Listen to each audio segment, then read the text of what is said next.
সবাইকে আমন্ত্রণ জানাচ্ছি সংবাদপত্রের পর্যালোচনা ভিত্তিক পত্রিকার চোখে দেশে অনুষ্ঠানে।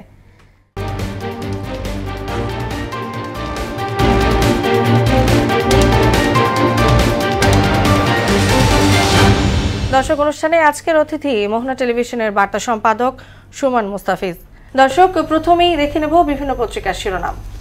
প্রথম আলোর সর্বপ্রথম শিরোনাম যেটি করেছে, এবার ঈদে সড়ক, রেল ও নৌপথে স্বস্তির যাত্রা। মিয়ানমারে মৃত্যু ১৫০০ ছাড়ালো, ব্যাপক ক্ষয়ক্ষতি, এখনো ধ্বংসস্তূপের নিচে বহু মানুষ চাপা পড়ে আছেন।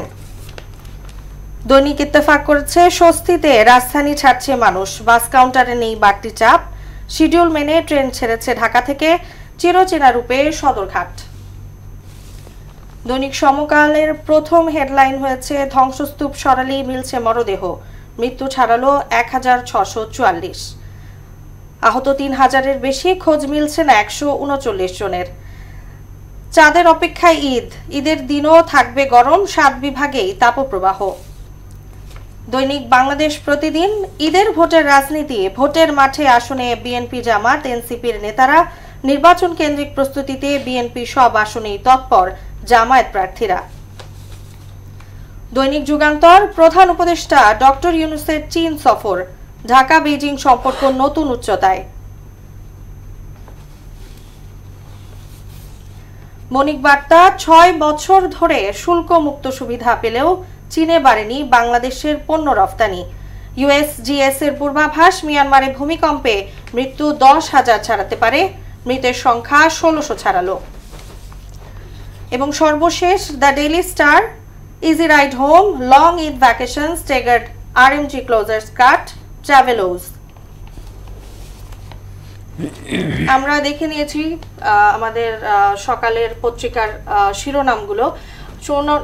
সুমন, আপনি দেখেছেন যে সবার প্রথম যে হেডলাইন করেছে, এবার ঈদে সড়ক ও রেলপথে নৌপথে স্বস্তির যাত্রা, এ বিষয়ে আপনি কি বলবেন?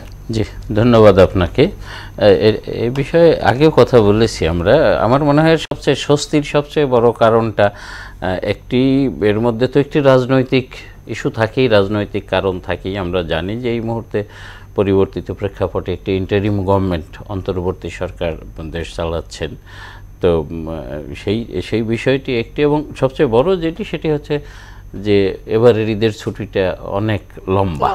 এই লম্বা ছুটিতে মানুষ নিজেদের মতো রুটিন করে অনেকেই আগে ভাগে, এমনকি ছুটি শুরু হওয়ার আগেই পরিবার পরিজনকে দেশে পাঠিয়ে দিয়েছেন, পরে নিজের সুবিধা মতো সময়ে গেছেন। এই লম্বা সময় পাওয়ার কারণে আমার মনে হয় যে বরাবরই যেটা হয় যে ৩ দিনের মধ্যে কোটি মানুষ ঢাকা ছাড়ে, যার কারণে বিশৃঙ্খলাটা হয়। তো এবার ওই পরিস্থিতিটা হয়নি। সে একেবারেই শেষ খবর পাওয়া পর্যন্ত, আজকে সকাল পর্যন্ত যেসব খবর পাওয়া গেছে যে রেলে কোনো শিডিউল বিপর্যয় নেই, বাসে বিশৃঙ্খলা নেই, বাসের শিডিউল বিপর্যয় নেই। হয়তো এমন দেখা গেছে যে সকাল ১০টায় যে বাসটা ছাড়বে, প্যাসেঞ্জার গিয়ে কাউন্টারে বসে আছে, সেটি রাত ১০টায়ও আসছে না, জ্যামে আটকে আছে কোথাও কোনো জায়গায়, কোনো মহাসড়কে। এবার ওই ঝক্কিটা নাই, মানুষ স্বস্তির সাথে যাত্রা করছে। সবশেষ একটি অসমর্থিত সূত্র থেকে আমি ওভার ফোন আমি মেসেজ পেয়েছি যে আজকে ভোরবেলায়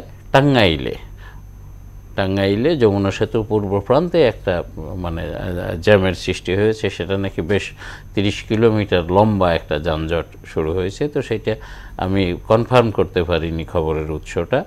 তো এই যদি হয় তাহলে এইটাই একমাত্র অস্বস্তির খবর আর কি। এছাড়া সারা দেশে পানিপথেও একই অবস্থা, লঞ্চগুলো ছেড়ে যাচ্ছে একেবারে নিয়ম মেনেই, এবং অন্যান্য বছর যেটা থাকে যে মাত্রাতিরিক্ত যাত্রী নিয়ে ঝুঁকিপূর্ণভাবে চলাচল করে, এবার ওই সুযোগটাও নেই। ওইভাবে ঝুঁকি নিয়ে মানুষ উঠছে না লঞ্চে, প্লাস অত প্যাসেঞ্জার নাই যে ঝুঁকি নিয়ে উঠতে হবে আর কি। তো সব মিলে নিঃসন্দেহে স্বস্তির, এই যাত্রা স্বস্তির। আমাদের পত্রিকার দ্বিতীয় আরেকটি হেডলাইন ছিল, যেটা মিয়ানমার এবং থাইল্যান্ডে হয়েছে মানবিক একটা বিপর্যয়। লেখা হয়েছে যে ১৫০০-এর বেশি লোকের অলরেডি মারা গেছে, মৃত্যু হয়েছে। আপনি যদি এই নিয়ে কিছু বলতেন। হ্যাঁ, আমরা সবশেষ যেটা জেনেছি যে ১৬৪৪ জনের মৃত্যুর খবর পাওয়া গেছে সবশেষ, এটা পত্রিকার খবর। তার মানে এই সময়ের মধ্যে হয়তো আরও আমার ধারণা যে আরও কয়েকশো মানে মরদেহ উদ্ধার করা হয়ে গেছে। এবং জাতিসংঘের একটি সংস্থা করছে, তারা মানে ধারণা করছে যে এই দুর্ঘটনায় মৃতের সংখ্যা 10,000 ছাড়াবে। তো আমরা এখন পর্যন্ত যেটুকু মানে ধরে নিয়েছি যে 2,000 ছাড়িয়ে গেছে মৃতের সংখ্যা। তো যেটি আপনি বললেন যে মানবিক বিপর্যয়, এটি নিয়ে কোনো কিছু বলার নাই। অনেক মানুষ ধ্বংসর নিচে চাপা পড়ে আছে, ধ্বংসস্তূপে।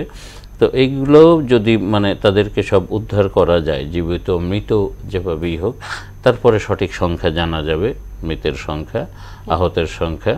হ্যাঁ, এবং এরপরেও একটা সংখ্যা মানুষ মানে নিখোঁজই থেকে যাবে, যাদের খোঁজই পাওয়া যাবে না। তো আমরা চাইবো, আমরা আশা করব যে মিয়ানমার, থাইল্যান্ড যত দ্রুত সম্ভব এই সংকট কাটিয়ে উঠুক। সুমন, সর্বশেষ একটা আলোচনায় আসতে চাচ্ছি, যেটা আমাদের যুগান্তর হেডলাইন করেছে যে চীন এবং বেইজিং সম্পর্ক উচ্চতায় যাচ্ছে ডক্টর ইউনূসের সাথে, বাংলাদেশ এবং চীনের সাথে। সে বিষয়ে আপনি কি বলবেন? হ্যাঁ, এটি তো একটি মানে প্রত্যাশিত এবং অনুমিত ইস্যু যে আমাদের প্রধান উপদেষ্টার চীন সফরের আগে এগুলো নিয়ে নানাভাবে বিশ্লেষণ আলোচনা চলছিল, আন্তর্জাতিক বিশ্লেষকরাও বলছিলেন। তো এক কথায় যদি বলি আমি যে এই সফরটি মানে খুব তাৎপর্যপূর্ণ ছিল। বাংলাদেশের বর্তমান রাজনৈতিক প্রেক্ষাপট, ভূ রাজনৈতিক পরিস্থিতি, আর্থিক অবস্থা সব বিবেচনায় এবং প্রতিবেশী দেশের সাথে সম্পর্ক বা টানাপোড়েন, এই সবগুলো ইস্যু মাথায় নিলে এই সফরটি অত্যন্ত গুরুত্বপূর্ণ ছিল। তা আমরা যতটুকু জেনেছি, সরকারের তরফ থেকে দাবি করা হয়েছে যে সফর ফলপ্রসূ এবং শতভাগ সফল হয়েছে। তো যদি সেটা হয়ে থাকে, আমরা আশা করব যে এর আউটকামস, এর ফলাফল আমরা দেশের বাংলাদেশ এটা পেতে থাকবো আর কি, সেটা আমরা আশা করতে পারি। এর মধ্যে একটি খবর আছে যেটি আপনি পড়ছিলেন, যেখানে বলা হয়েছে যে 6 বছর ধরে শুল্কমুক্ত সুবিধা দিয়ে আছে আমাদেরকে, বণিক বার্তার শিরোনাম, চীন সুবিধা দিয়ে আছে 6 বছর ধরে, কিন্তু সেই শুল্কমুক্ত সুবিধা কাজে লাগিয়ে আমরা রপ্তানি বাড়াতে পারিনি চায়নায়।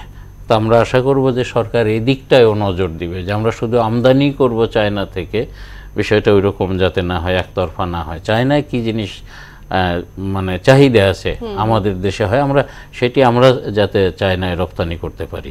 আমাদের এখানে শ্রম সস্তার জন্য আপনি জেনে থাকবেন যে চাইনিজরা এখানে এসে ব্যবসা বাণিজ্য, এখানে এসে স্থাপনা তৈরি করে, প্রতিষ্ঠান তৈরি করে ব্যবসা বাণিজ্য করে নিয়ে লাভটা নিয়ে যাচ্ছেন চীনে। তো সেই জিনিসটা আমরা নিজেরা করে আমরা যদি এক্সপোর্ট করি, তাহলে তো লাভটা আমরা আমাদের ঘরে তুলতে পারি। হ্যাঁ, তো আমরা আশা করবো যে সরকার এদিকেও নজর দেবে আর কি। সুমন, আপনাকে অসংখ্য ধন্যবাদ। আমরা অনুষ্ঠানের শেষ পর্যায়ে চলে এসেছি।